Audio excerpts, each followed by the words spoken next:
What is up, YouTube? So it is 20 below outside still. It's been that way for days. It's gonna be below zero all the way into next weekend. But yeah, so we're gonna keep working on stuff. I am happy with how the crank from the free RMK turned out. It is cleaned up. All the bearings spin freely. They are smooth, no weird noises. I've already pre-soaked them with some AMS oil. Just kind of set it in the case, spun it around, make sure everything felt good. So we're gonna go ahead and pull this back out of the case. I'm gonna do one final cleaning on the surface here because we do have to put I'm gonna use black RTV because it is oil resistant. A lot of people like to use like I can't remember what to call it. It's a Yamaha product, but everyone has their own stuff they like to use to seal cases. I'm going to use black RTV, and yeah, so I'm gonna get this one final cleaning. We're gonna get ready to put that on there and work towards getting this bottom end back together. All right, so got my black RTV. Something you have to remember is it does not take a lot to seal crankcases. If you put too much in, it would be squished on the inside, all kind of stuff, and that's never a good thing. Just a little bit is all it takes. I like to put just a little bead, then I smear it around with my finger, and I call it good.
All right, just like that, we got good, thin, even coverage across the mating surface of the cases. So next step will be putting the crank with the snap ring on this side and the new crank seal on the PTO end. So one thing at a time. All right, let's see if I can get this all to slide in the way I want it to. Honestly, an extra pair of hands really comes in handy with this, but I think we'll be able to get it. Snap ring in place. Nope, I don't want to cooperate. And I dropped it. Woo-hoo-hoo. Getting crazy. Maybe that should get moved. Yeah. Okay, so I'm going to clean that snap ring real quick because I don't want it dirty in there, and it did fall on the floor. So we'll be right back. All right, let's try this again. Let's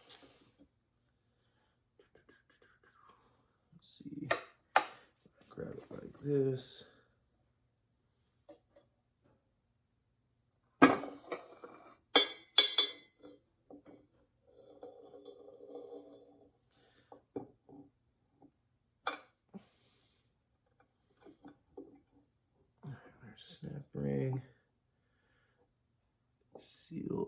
bearing are in their slot.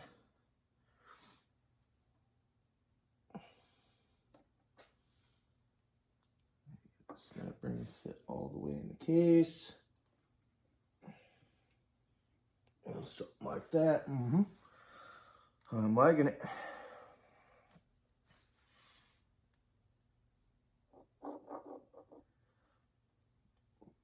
got something off the table on the bearing.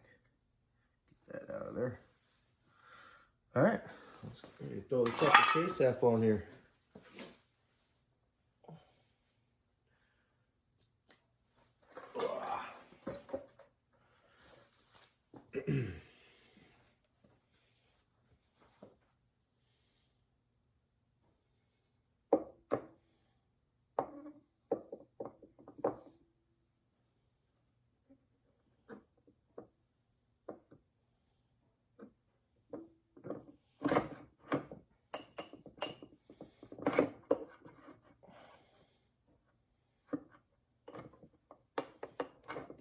It's got to go in first.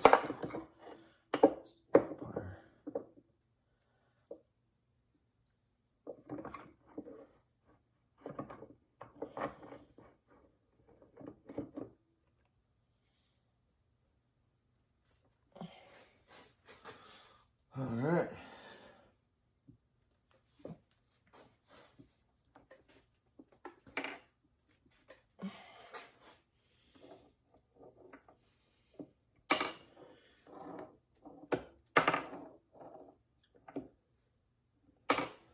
Liking it. I'm gonna go in my little toolbox here where I store all my bolts. We got our 2 bigger bolts and 1, 2, 3, 4 smaller bolts. That's all there is to it for actually holding cases together, is these 6 bolts. Kind of crazy when you think about it, but hey, it works, so we ain't changing it.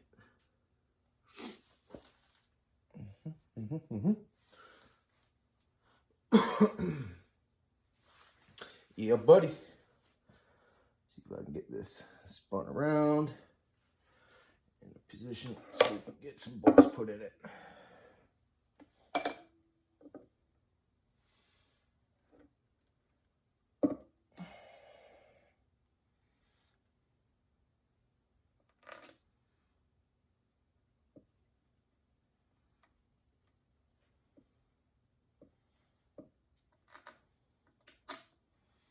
So I actually do not remember the torque specs for these off the top of my head.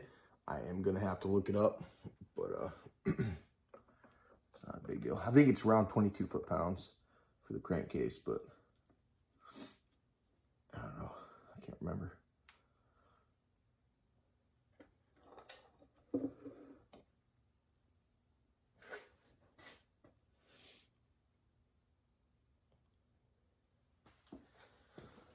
Let's see here. As it is. I'm not going to tighten it down with these. I am just getting them spun in.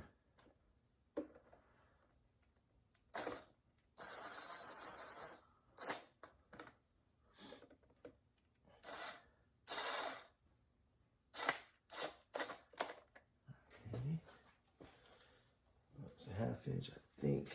That one should be, yep, 15.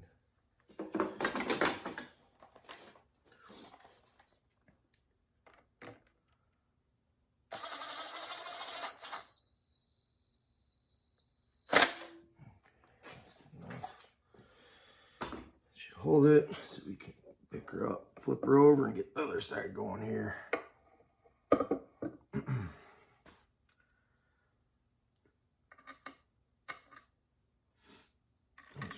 Dirty bolts. This whole thing needs clean up, but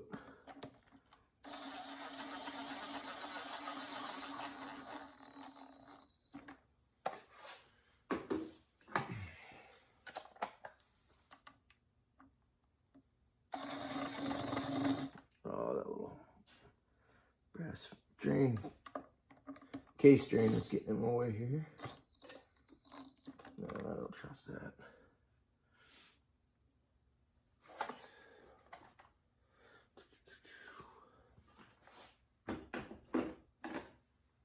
Definitely do not want to cross thread these. Let's try and do it the easy way, but we're gonna have to do it by hand on these ones.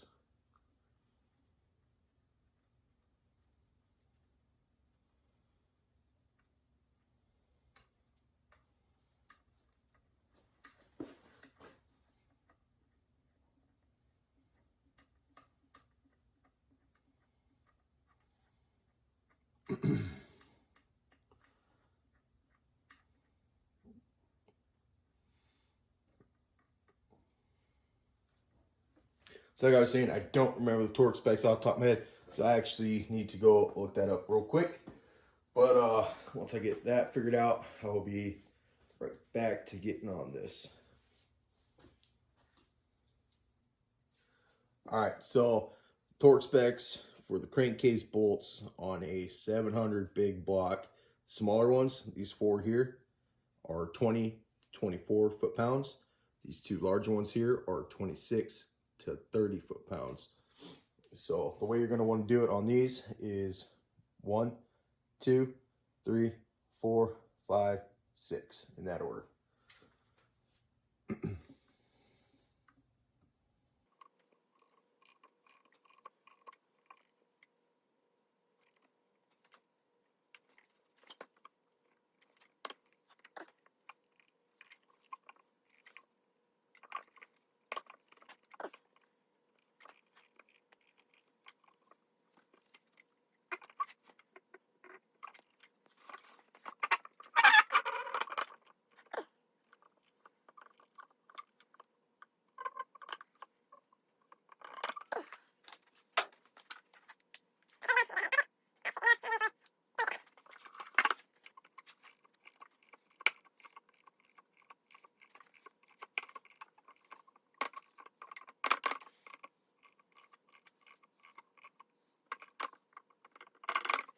Torque down, pick it up, flip it over, make sure everything feels like it spins freely. All right. Ugh. Just banging the rods around here. That's feeling pretty good. I'm gonna go ahead and do a little final cleanup up here, put a little 2-stroke oil down in there, especially down in these little holes. And yeah, progress. That part is done. So I've made sure there's no oil or anything like that on the top here where my base gaskets will go. I do have a considerable amount of oil down in the crankcase, which potentially, yeah, I might foul a couple plugs. Not worried about it. I know I'm starting off with fresh oiled bearings, but this thing is gonna be good. At least that's what I'm hoping for. But I'm gonna go ahead and get into my secret stash over here as I knock everything over. Good old-fashioned OEM gaskets. I mean, if you've never done these, it's pretty easy. I mean, yeah, it can go on 2 different ways, but just line up the holes with the way the cases are designed, and you can't screw this up.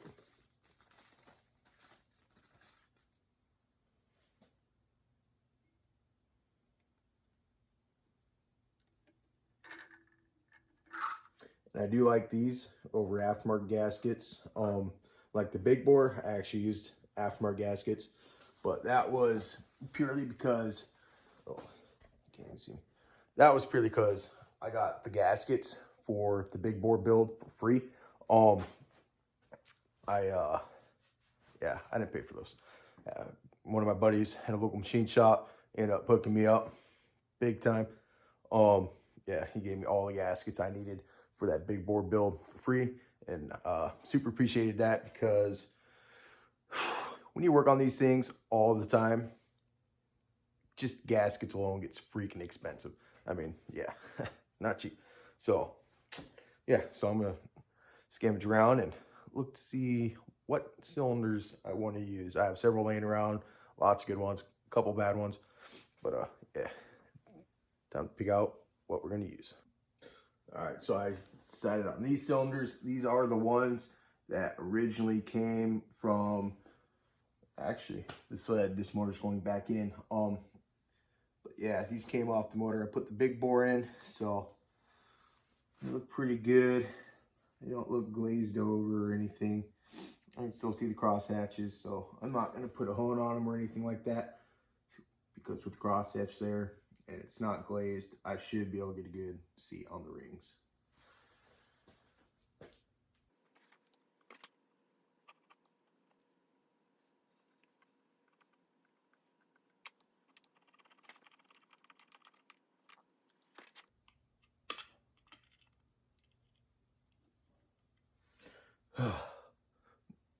We got about another hour of doing this, so I'm just going to not record. Okay, so here's the part I'm going to catch shit from all of you guys for. And that is, I'm going to reuse pistons that came out of this XE originally. Reasoning behind that is this crank came out of a destroyed motor. Although it feels good, it sounds good, it looks good, I have no guarantees that a bearing will not just come undone and shred this whole thing.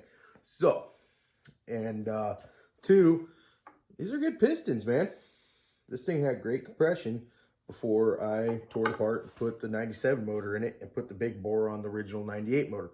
So, yep, we're going to send it with the pistons that match the cylinders originally that came out of that sled. So, yeah, I know I'm going to get some hate for that, but that's the way it's going to be. I'm not ready to throw another $300 at this thing for pistons, rings, wrist pins, and wrist pin bearings when all hell could go loose, and I know these were perfectly functioning parts prior to being removed. So, that's just kind of the way it's going to be with this one. But, already got a wrist pin bearing in here. I pre-oiled it. That should be good to go. I'm going to go ahead and, I guess, put a piston in it. Hell, I don't know. I gotta clean my hands first, though. All right, so here we go. As always, I will be pointing the arrow at the exhaust side. So I went ahead, I already got the old pistons put on. I didn't record it because I do it 100% the wrong way, and I don't want people to do it the way I do it. You really should go out and buy the proper tool and do it correctly. But I did save one wrist pin for the video.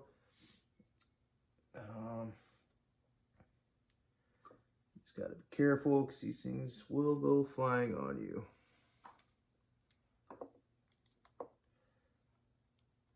Sometimes this can be quite the pain in the ass. Other times it can be pretty easy. All depends.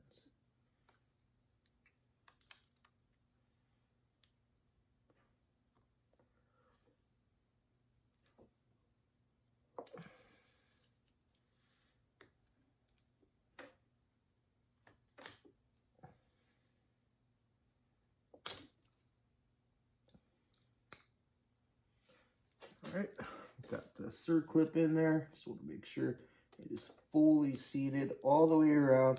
So you do not want one of these little clips coming out and taking out your motor.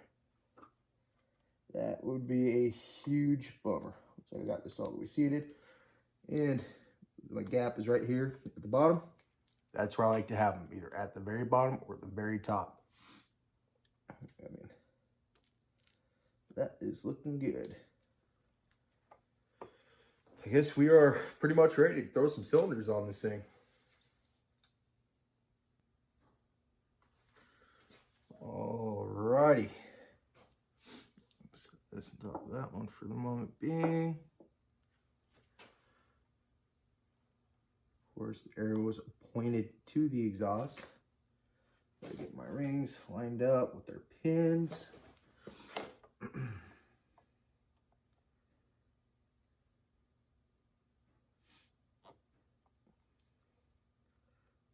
they're in the gap uncompressed. Good, looking good.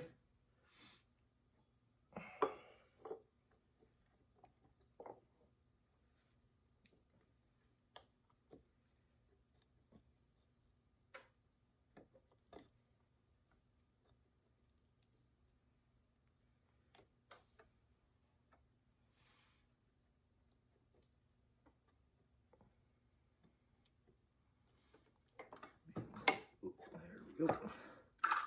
That one was being just a little bit stubborn. Not too bad though. We got her.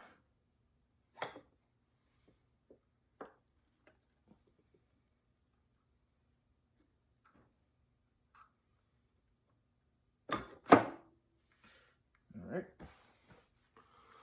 There's one set on there. Go ahead into my drawer of bolts and nuts. Got a couple cylinder nuts. Just gonna go ahead and get these started.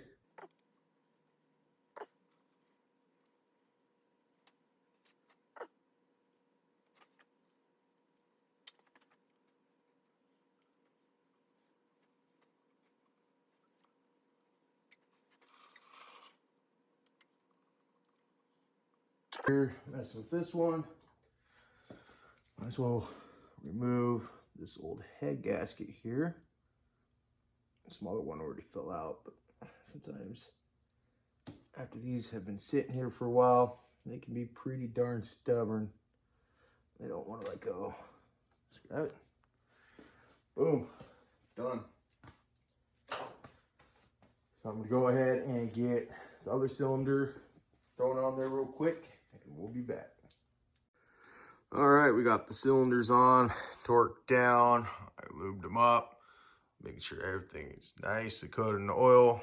My next step is to clean this mating surface spotless, because we will be putting some RTV on there, and that is where the coolant pump housing goes on, which has the crank seal as well, all in one unit.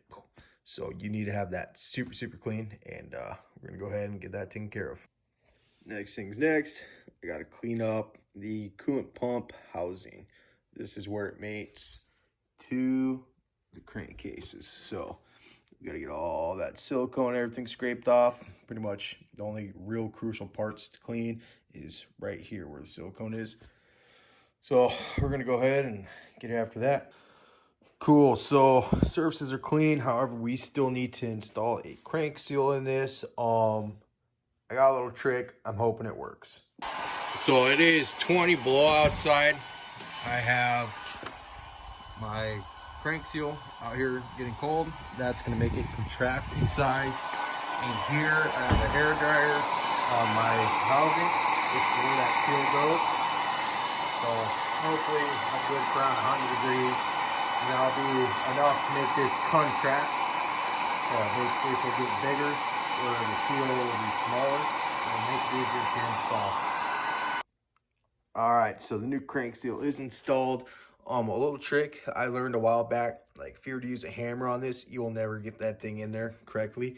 However, you take this little gear dealio, whatever the hell you want to call it, that bolts to the magneto, and the belt for the coolant oil pump run-on is a perfect fit to sit on there and hit this, which evenly distributes the force, and we'll seat that in no problem. So yeah, that's on here. It's pretty easy. There's a little dowel pin up there that slides into the case to assist with lining everything up, along with that sliding into the hose. So yeah, it just goes right on there. There you can see the new seal on the crank. Now I just need to put these 4 bolts in and get her all torqued down. Then I'll move forward and put the stator back where it needs to be. All right, so we got the stator going back in place. You can see where the bolts used to rest on the stator. I'm pretty much lining it back up so it doesn't really affect anything. I want it to be right back to where it was. So yeah, I mean, if you've never removed a stator, all you really have to do for this piece specifically is 3 of these. That's all it holds it in place. So it's super easy. You got 2 up top and 1 down low to the right. And you just slid right into place. There's a woodruff key on the crank. Make sure that is there. It goes in the groove on the magneto. Put your washer on, just like that. You got your nut here.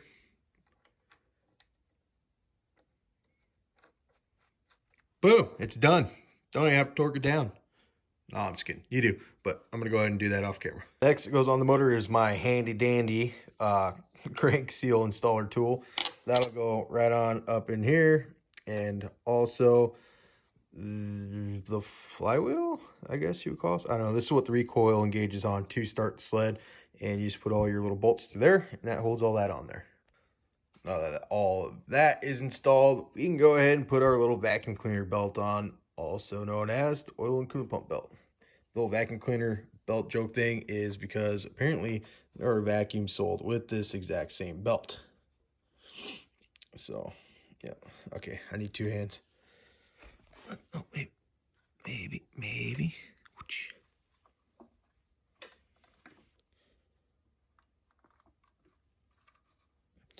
A little bit, just a little bit, just a little bit stubborn is what it is. Nailed it. You can hear it suck through the intake. Hold on. All the gross oil suction sounds. All right. Anyways, yeah. So that is done. This is good to have the recoil slapped back on there. All right, I got all of the recoil bolts in except for these 2, and that is because little fasteners for the oil lines go in those, so I'm not doing that yet. I guess okay. Recoil works.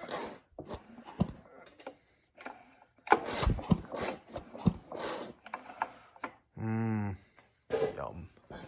Dual stroke oil.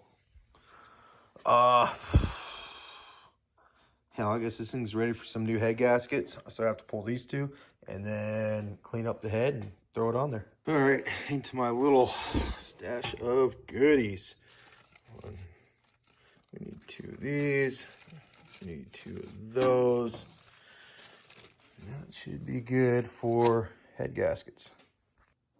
All right, the new O-rings for the heads are on. I went through, I put RTV on all of the head bolts, and no coolant will leak past those. We are ready to slap this old head back on the motor.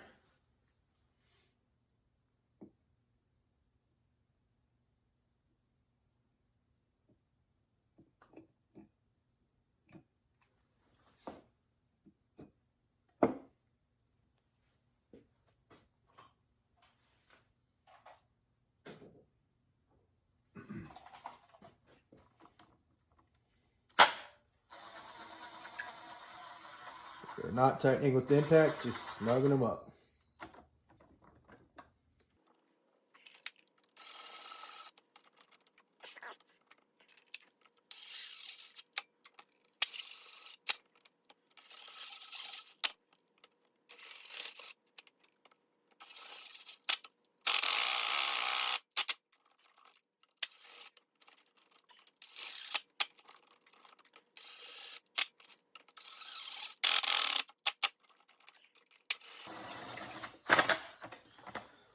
All right, now all that's left is to torque these down to 20 foot-pounds, or 22, sorry, that's the number I like to run.